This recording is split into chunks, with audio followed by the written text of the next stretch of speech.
Wow, Bitcoin at 63.5k, 10k off. There's blood in the streets.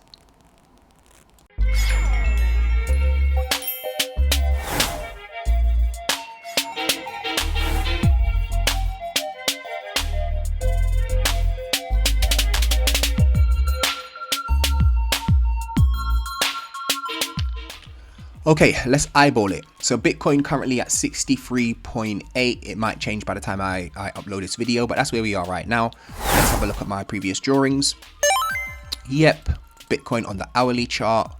We were tracking the rising wedge, weren't we? We were tracking a rising wedge up here, broke out of the rising wedge, back tested the underside of the rising wedge as resistance, came down, came up to the 618 as resistance, couldn't break through, couldn't break past the 50% again, and we're coming down ever since. And we tried to retest the 50% again, and then that wasn't successful. And so we're coming down, you know, as predicted.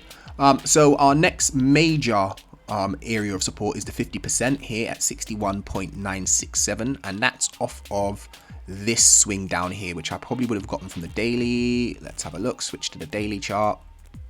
Yeah, so that's off of this swing here. So that's half or 50% of that swing. And so I've got an alert on there as well. So keep an eye out for 60, round it off to 62k. 62k. And where the tops are right here might actually be an okay place to start DCAing in, because you can see it's the tops of this area right here. And Bitcoin's currently using it as support. Whether it will hold, I don't know. So you know, you could start DCAing from there and putting in a bit more here, and also at the 618 here as well. Okay, so that's what you got. But you know, guys, as I said, in context, this is nothing. This is nothing. Bitcoin can come down to 48 and 50k easily, real quick. She can do that. So be careful out there. You need to remember, like, this market isn't made for us. It really isn't, right? Like, I think there's a famous quote from Warren Buffett, and it's like, the stock market is a device to transfer money from the impatient to the patient. And I think this is so true, particularly in the right stocks as well, right? Think about how much times you could have bought Bitcoin at those good prices, or when you might have sold some of your Bitcoin for US dollars, and it would have been better for you to just hold on to it. I'm sure there's a bunch of people that bought Bitcoin very early on that sold it and they regret it. So it's not necessarily made for us. And, you know, here's a shocking statistic. Approximately 90% of retail investors lose money in the stock market over the long run. While we're going down right now, learn some things. Learn some things. Like, you can't just focus on like a Solana, an altcoin. I think I was saying this the other day, where like Bitcoin's the sun, right? And then all of these other coins are, you know, like shooting stars, and sometimes they go off and create their own planets and they have their own ecosystem. You know, Solana's sort of like a planet right now, and then you've got the dog with hat, which is flourishing on its planet, which is really good, you know, and you know, they get reined in when Bitcoin bleeds, right? Apologies for the drawings. They get reined in. And you also got to recognize, while this is Bitcoin's universe, the cryptocurrency is Bitcoin's universe, Bitcoin does not sit in isolation, right? Cryptocurrency doesn't sit in isolation from, you know, from the NASDAQ. You know, it doesn't sit in isolation from the NASDAQ. You know, the NASDAQ is a lot bigger than Bitcoin, you know, so that sits within inside it, you know, it's affected by it. There's some correlation there. It's very unlikely that you're going to see the NASDAQ go down and drop 30% and Bitcoin and cryptocurrency not be affected. The same way the S&P 500, right? The S&P 500. And then to a larger extent, you've got property. You've got property. The property market is like $900 trillion. Okay? That's fact.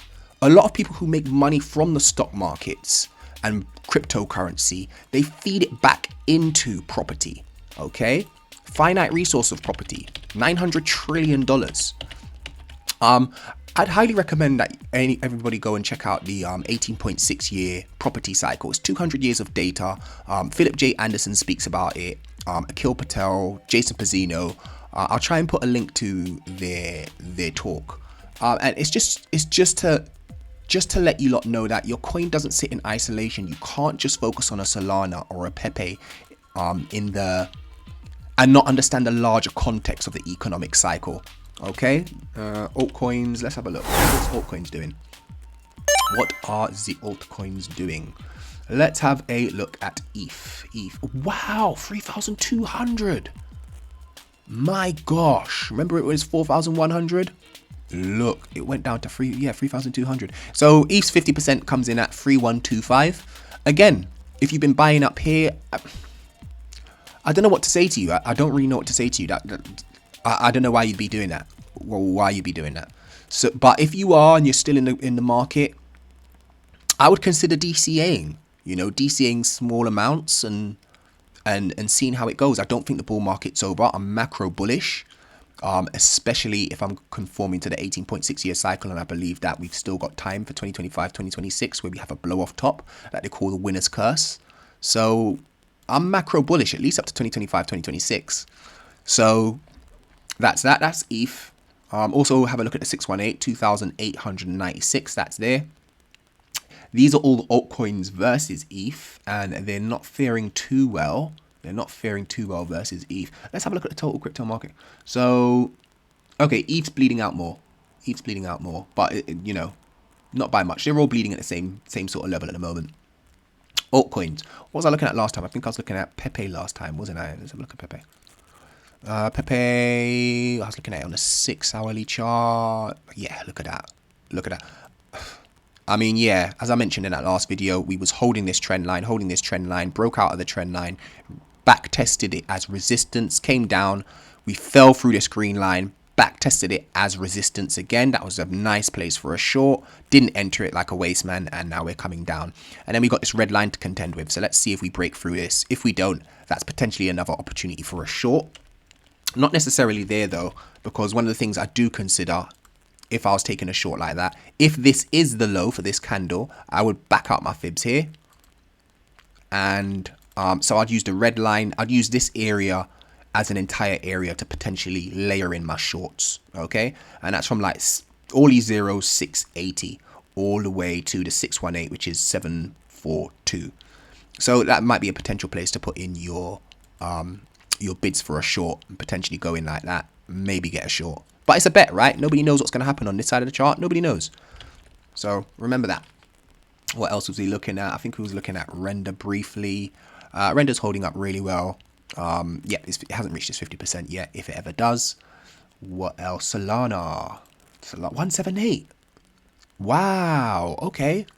Okay. It's testing its macro 618. Testing its macro 618. You can see the wicks here. The wicks tell a story, you know. The wicks tell a story, and the wicks are telling us that it's being bought up at the moment. It's being bought up at the moment.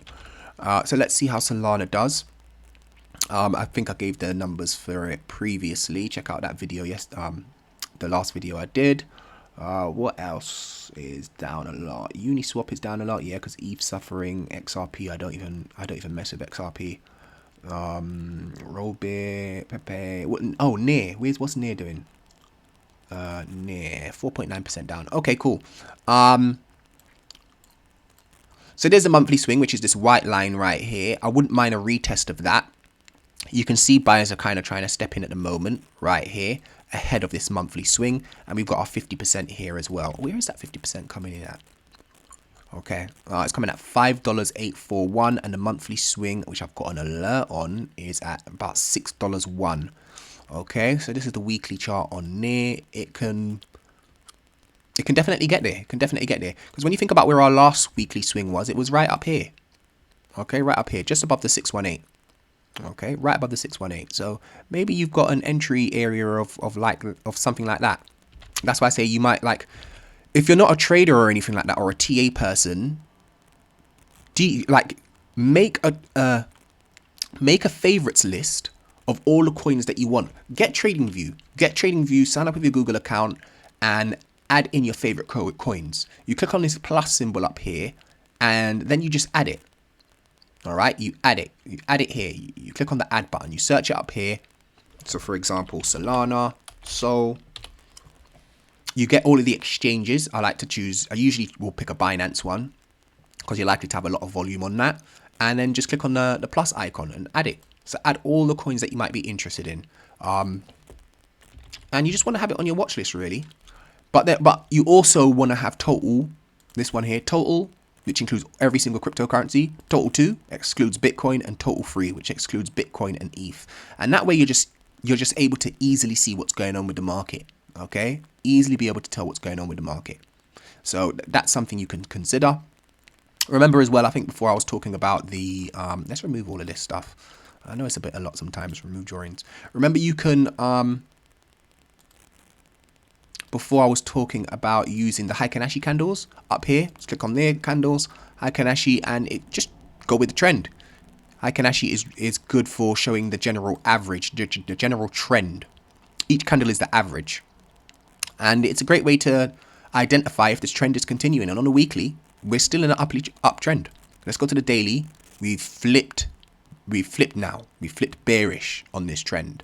Okay, we flipped bearish. So that's something to keep in mind. Use the Heikin-Ashi if you can. When you get into smaller time frames, though, it's going to become a bit more inaccurate. It's going to get you in, out, in, out, in, out. Okay, so just keep that in mind. So maybe now that here's a quick way that you might want to use it. So imagine now we're on the daily and we're currently in a downtrend.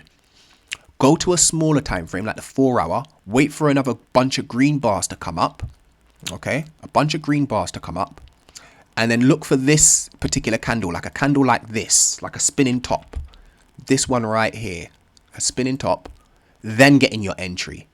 All right, then get in your entry. If you want to keep it nice and simple, that might be something you can do. And just write it down in the daily chart. Okay, write it down. All right, but good luck out there. Good luck, good luck, good luck. And we'll catch up soon. I'll make a better video next time, yeah? Cool.